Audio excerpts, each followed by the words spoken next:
São dois e custos. Vamos agora tentar refletir um pouco sobre a questão da implementação, da supervisão e do controle. É importante nós lembrarmos que o trabalho do servidor, o trabalho do serviço público, precisa ter como norte o atendimento às necessidades da população. No caso dos trabalhadores do fisco, nós temos aí um interesse básico, que é a arrecadação para que o Estado possa suprir as necessidades de todas as pessoas. Aquilo que nós poderíamos definir como interesse público primário ou interesse público secundário, como interesse da administração arrecadar tributos para poder desempenhar muito bem a sua função. Se o servidor público ele precisa atender esse interesse público, nós precisamos saber de que maneira a administração pública pode implementar o trabalho, o home office, o teletrabalho ou home office, que garanta a prestação de qualidade do serviço público. É importante que isso seja feito de maneira democrática. Primeiro, que cada carreira vai ter especificamente uma necessidade. Nem todas as atividades de uma determinada carreira elas poderão ser colocadas em teletrabalho, principalmente quando a gente pensa no atendimento à população. Nós, advogados, eu sei que aqui temos muitos advogados e também estão nos ouvindo em casa, nós, advogados, estamos vivenciando um momento muito difícil para a implementação daquilo que é justo, que é correto, junto ao Poder Judiciário.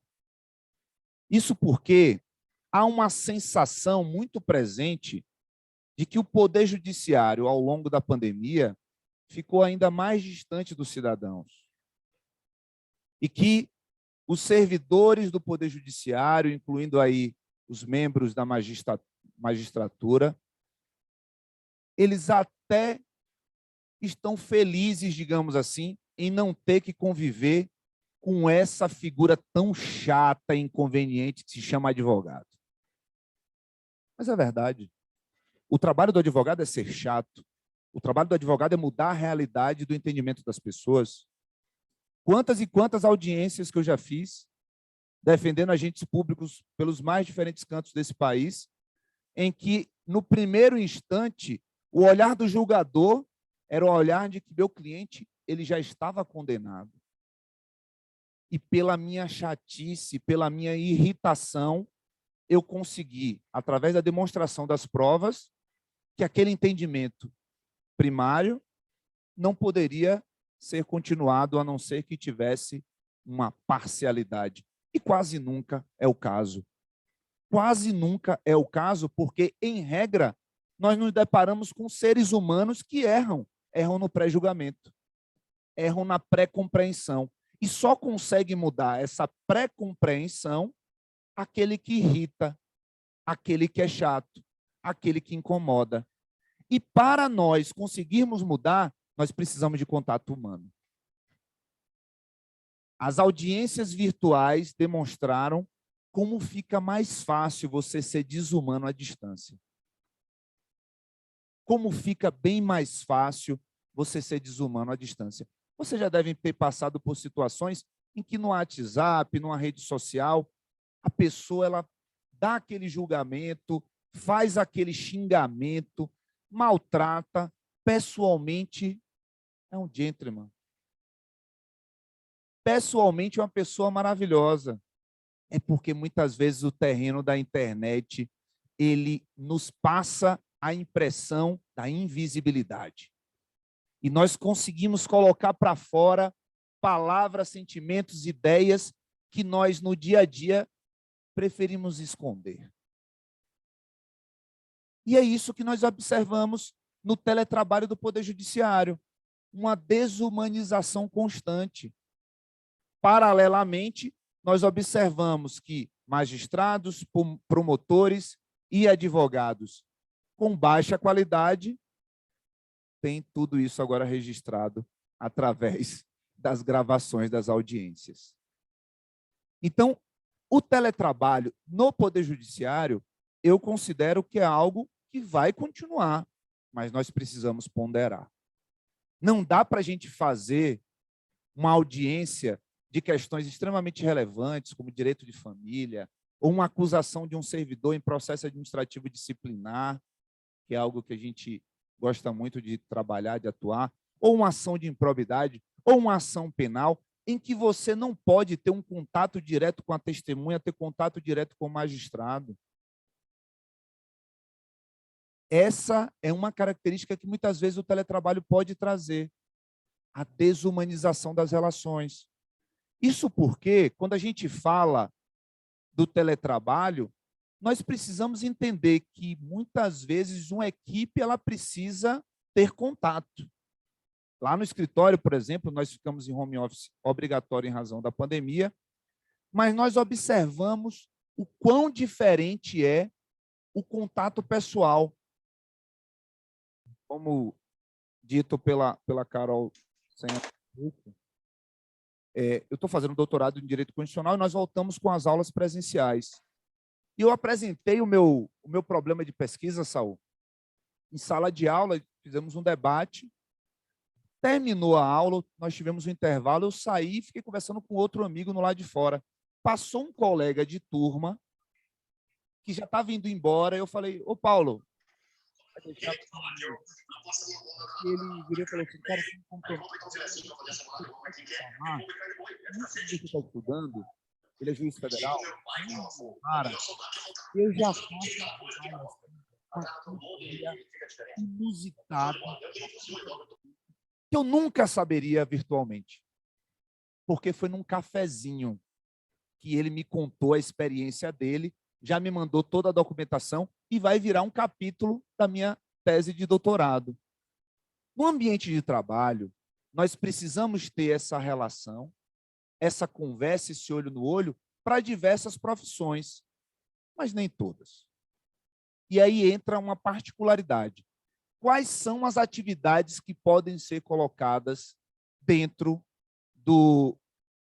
da relação geral de teletrabalho? Quais são essas atividades? Dentro do fisco, é importante que vocês saibam aquilo que pode ser controlado de maneira mais efetiva, respondendo à primeira problemática. Se a estrutura do órgão tem capacidade para, através de ferramentas de tecnologia da informação, definir o cumprimento ou não de metas, definir o cumprimento ou não do trabalho que é realizado e também fazer o controle da qualidade desse trabalho. Então, esse plano de implementação do teletrabalho, ele precisa ser dialogado. Alta direção e toda a base de servidores.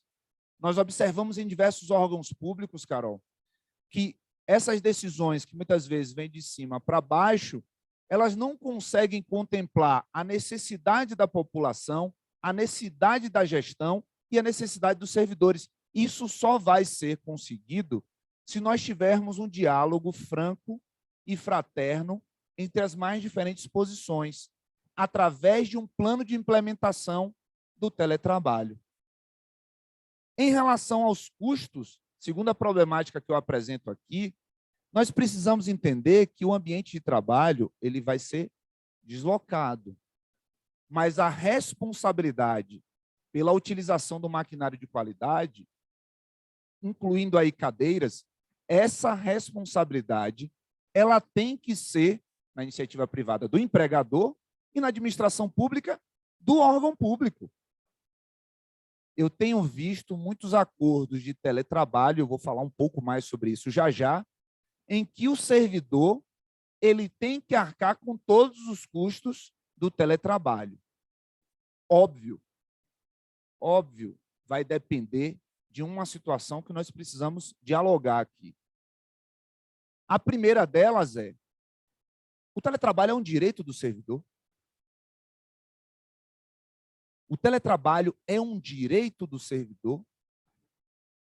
É algo que o servidor pode exigir?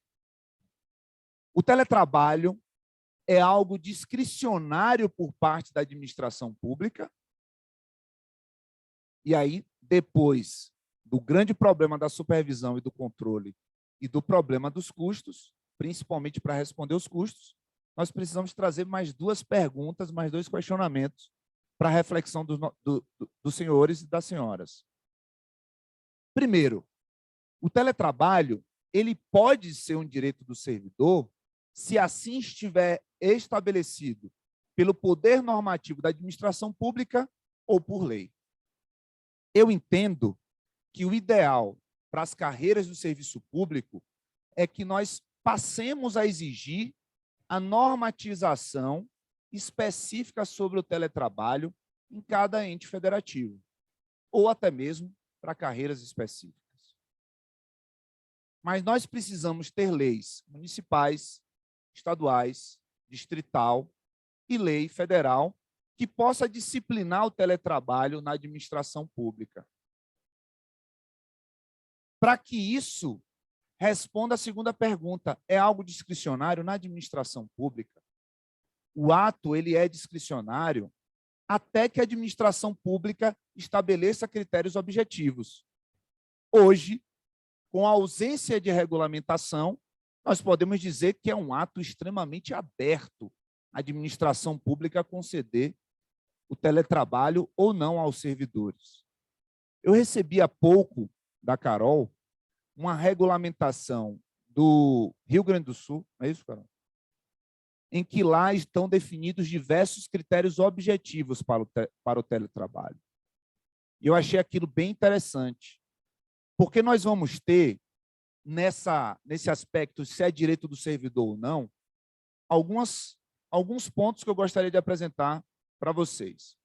O primeiro deles é o teletrabalho, na pandemia, não é algo ordinário. Quer dizer, quero acreditar que não será algo ordinário, que nós não seremos atacados por mais um vírus ou uma bactéria qualquer e teremos que ir para nossas casas de maneira obrigatória. O teletrabalho na pandemia, que para alguns autores eles vão chamar de trabalho remoto, porque é um trabalho temporário em razão de uma questão de saúde pública, mas o teletrabalho ordinário ele vai estar ligado a algumas atividades do órgão e a algumas particularidades dos servidores públicos. Nós podemos ter um teletrabalho por questões de saúde, nós podemos ter um teletrabalho por questões relacionadas à família, nós podemos ter um teletrabalho por questões de readaptação do servidor, nós podemos ter um teletrabalho por diversas questões, principalmente específicas da qualificação do servidor. Mas nós podemos ter o teletrabalho como ferramenta de eficiência. Um teletrabalho que pode trazer eficiência à administração pública. Isso precisa estar regulamentado em lei. Essa é a garantia de uniformização do tratamento que vai ser dado a todos os agentes públicos. E não ficar a concessão do teletrabalho, muitas vezes, para os amigos do rei. O ideal é que todas as carreiras dos servidores públicos possam lutar para que isso esteja regulamentado. Vale lembrar que um aspecto do teletrabalho sempre estará atrelado à discricionariedade da administração pública, que não é um cheque em branco ao administrador. Se ele estabelece critérios, se ele estabelece requisitos, ele fica preso a esses requisitos em razão do subprincípio da segurança jurídica, que é a autovinculação da própria administração. Se assim decidiu, assim deve decidir novamente. Então, quando há uma regulamentação, como nesse caso do Rio Grande do Sul, nós passamos a ter também um direito do servidor. Sem a regulamentação, a discricionariedade ela é quase que geral em conceder ou não o teletrabalho. Mas com a regulamentação, seja através do poder normativo, de uma portaria, de uma instrução, seja através de uma lei, estrito sensu, o teletrabalho ele pode ser, sim, um direito do servidor público, podendo, inclusive, reivindicá-lo judicialmente.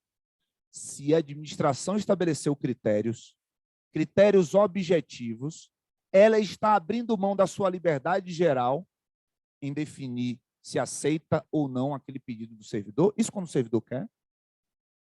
Como também pode ser um direito do servidor, a partir de critérios objetivos, não realizar o teletrabalho.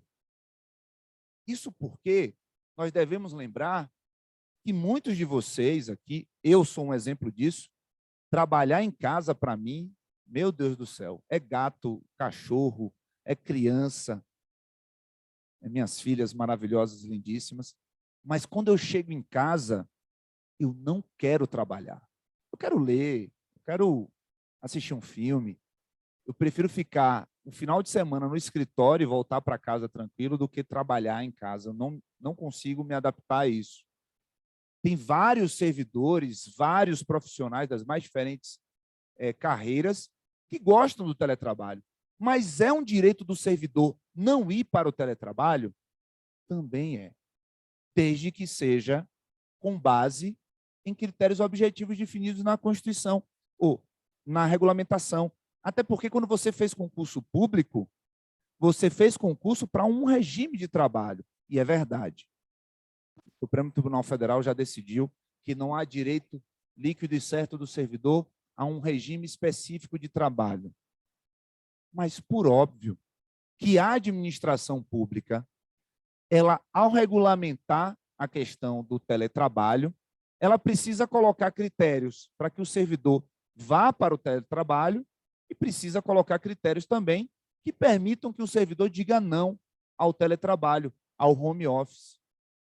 Isso porque, diante desse cenário de pandemia, fica difícil nós estabelecermos critérios por uma questão de força maior.